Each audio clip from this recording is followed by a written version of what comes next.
नमस्कार दोस्तों, स्वागत है आपका हमारे daily Chhattisgarh current affair series में। आज हम 1 से 4 नवंबर के करंट अफेयर्स के बारे में चर्चा करेंगे। वीडियो की पीडीएफ प्राप्त करने के लिए आप हमारे टेलीग्राम से जुड़ सकते हैं, जिसकी लिंक आपको कमेंट्स और डिस्क्रिप्शन में दे दी गई है। साथ ही साथ इसी तरह के करंट अफेयर वीडियो देखने के लिए सब्सक्राइब करें हमारे इस यूट्यूब चैनल को। चलिए, पिछले वीडियो में हमने जो भी पढ़ा था उसका क्विक रिवीजन हम कर लेते हैं। छत्तीसगढ़ में मुख्यमंत्री तीर्थ यात्रा योजना किस वर्ष शुरू की गई थी? वर्ष 2012 में शुरू की गई थी। छत्तीसगढ़ जनसंपर्क आयुक्त किसे नियुक्त किया गया है? डॉक्टर रवि मित्तल को नियुक्त किया गया है। हाल ही में छत्तीसगढ़ के किस जिले में दुर्लभ कॉमन ऑनिक्स तितली की पहचान हुई है? बस्तर जिले में हुई है। गोल्फ चैंपियनशिप 2024 का आयोजन कहाँ किया गया है? रायपुर में किया गया है। प्रधानमंत्री श्री नरेंद्र मोदी ने अपने रेडियो कार्यक्रम मन की बात में छत्तीसगढ़ के किस जिले के श्री बुडलू राम माथुरा का जिक्र किया है? तो नारायणपुर जिले के बुडलू राम माथुरा का जिक्र जो है नरेंद्र मोदी ने किया है। हाल ही में चर्चित वेब सीरीज ग्राम चिकित्सालय की शूटिंग छत्तीसगढ़ के किस जिले में होगी? राजनांदगांव जिले में होगी।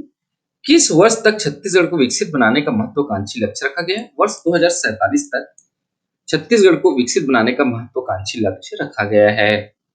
चलिए, ज्यादा समय व्यर्थ ना करते हुए आज के पहले प्रश्न की ओर चलते हैं। आज का हमारा पहला प्रश्न है, छत्तीसगढ़ राज्य अलंकरण समारोह 2024 का आयोजन कब से कब तक किया जाएगा? 4 ऑप्शन यहाँ पे दिए गए हैं। इसका सही उत्तर है ऑप्शन सी, 4 नवंबर से 6 नवंबर तक छत्तीसगढ़ राज्य अलंकरण समारोह 2024 का आयोजन किया जाएगा। चलिए डिटेल में पढ़ते हैं। छत्तीसगढ़ राज्य स्थापना दिवस, राज्योत्सव व राज्य अलंकरण समारोह का 3 दिवसीय आयोजन इस बार 4 नवंबर से 6 नवंबर 2024 तक किया जाएगा। राज्य स्तरीय राज्योत्सव का शुभारंभ 4 नवंबर को नवा रायपुर अटल नगर में होगा।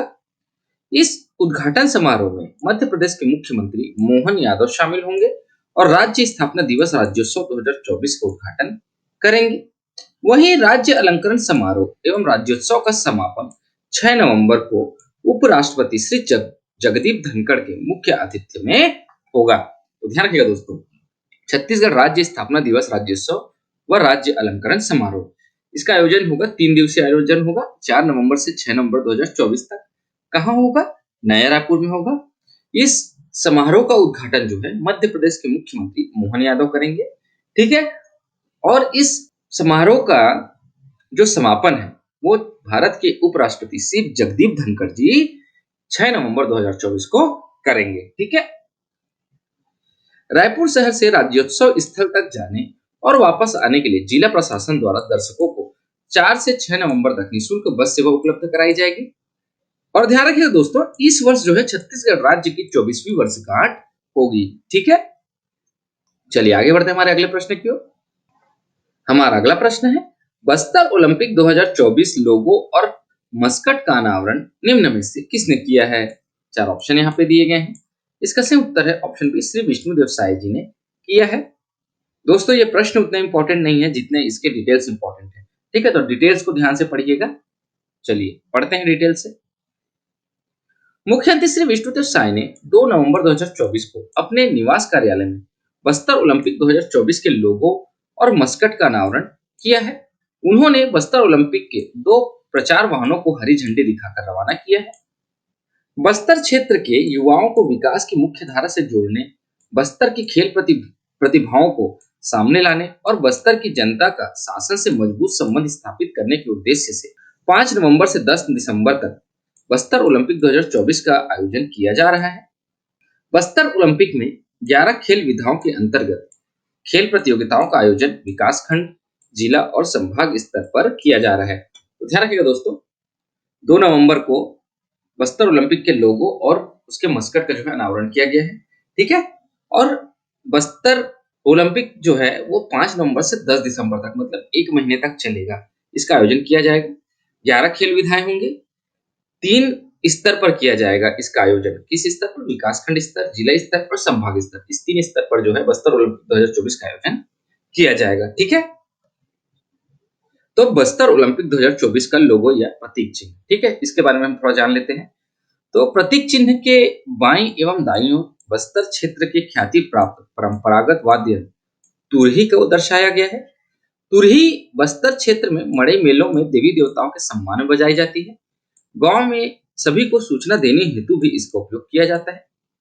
लोगों के मध्य में हिंदी में बस्तर ओलंपिक 2024 लिखा हुआ है। साथ ही इस क्षेत्र के खिलाड़ियों को ओलंपिक खेलों के प्रति प्रोत्साहित करने हेतु ओलंपिक खेल विभाग तीरंदाजी, हॉकी, भारोत्तोलन, फुटबॉल, वॉलीबॉल के लघु चिन्ह को दर्शाया गया है।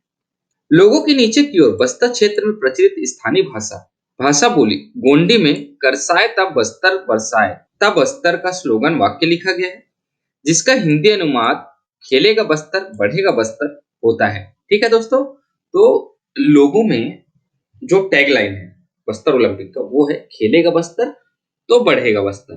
ठीक है, इसमें किस वाद्य यंत्र को दर्शाया गया है? तो आपको ये भी प्रश्न पूछा जा सकता है, बस्तर ओलंपिक 2024 के लोगो में किस वाद्य यंत्र को दर्शाया गया है? तो तुरही वाद्य यंत्र को दर्शाया गया है।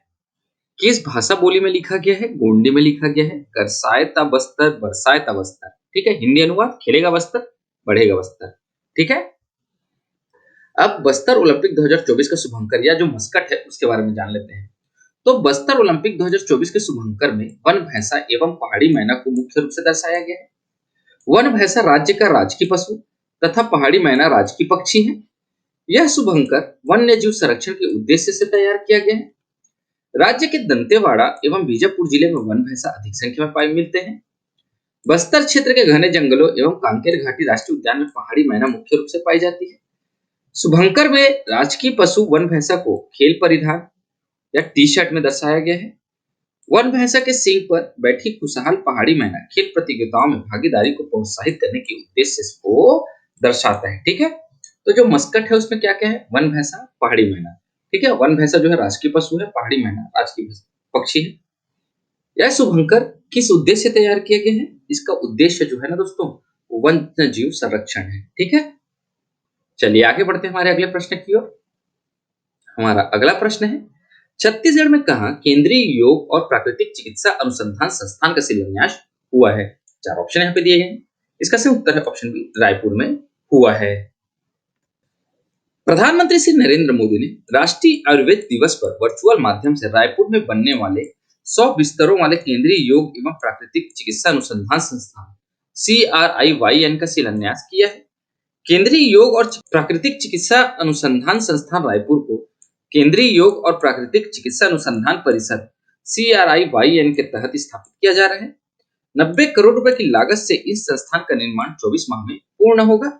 यह छत्तीसगढ़ का पहला योग और प्राकृतिक चिकित्सा अनुसंधान केंद्र और अस्पताल होगा जो गैर संचारी रोगों जैसे मोटापा, प्री डायबिटीज, मेटाबॉलिक सिंड्रोम व गांठिया आदि के उपचार की सुविधा प्रदान करेगा।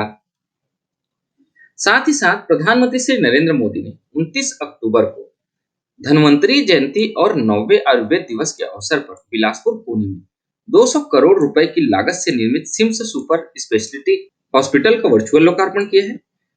गौरतलब है कि दूर दराज के क्षेत्र में गुणवत्तापूर्ण स्वास्थ्य सुविधाओं की पहुंच बढ़ाने एवं चिकित्सा सुविधाओं को मजबूत करने के लिए वर्ष 2003 में पूर्व प्रधानमंत्री श्री अटल बिहारी वाजपेयी ने स्वास्थ्य सुरक्षा योजना की शुरुआत की थी।